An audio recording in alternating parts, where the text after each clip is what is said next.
We have a few minutes, so if you have any questions either to the Swedish PES or to the German PES, please. First question here. And if possible, please keep the questions a bit short and the answers short, so then we can get more questions, because we only have a few minutes. Hello, my name is Çağatay from Turkish Employment Agency. Both in Norwegian and also the Danish experience, we saw that there are some limitations in line related to residence dates and other kind of social payments, I may say. I wonder what happens when the deadline comes. For example, you have a residence permit for 50 months, or it might, you said it might be up to 3 years. If you cannot somehow integrate into the labor market within these 13 months, what happens? Thank you. Well, the thing that we know today is that we can give them the same support that we can give them today, but only during the period of their residence permit. And that's why we find it hard to make long-term planning. And that's why we find it important to make 2 alternative routes. First, to have one short-term planning if they will not receive another residence permit, but also to have a long-term plan, because we are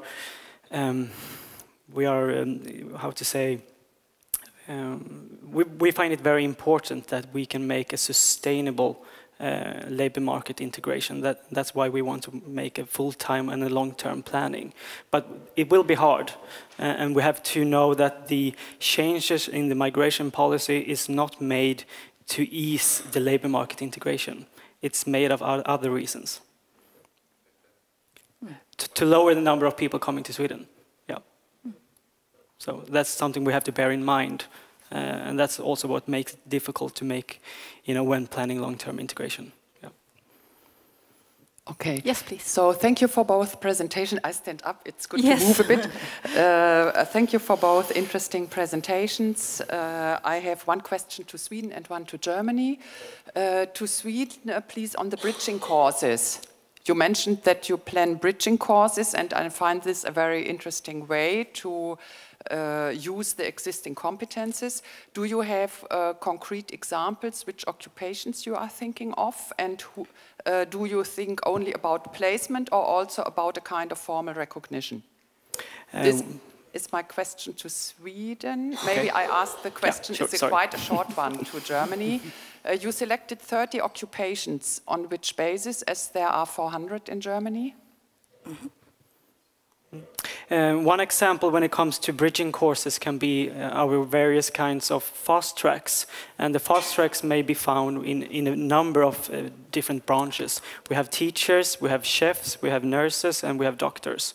And the bridging course can be a university course, a preparation for a university course, but it can also be a course that takes place at an actual workplace. So we have everything from low-skilled to high-skilled branches when it comes to the fast tracks. And we do also have a breakout session about fast tracks, which you can learn more from what my colleagues sorted out here. Yeah.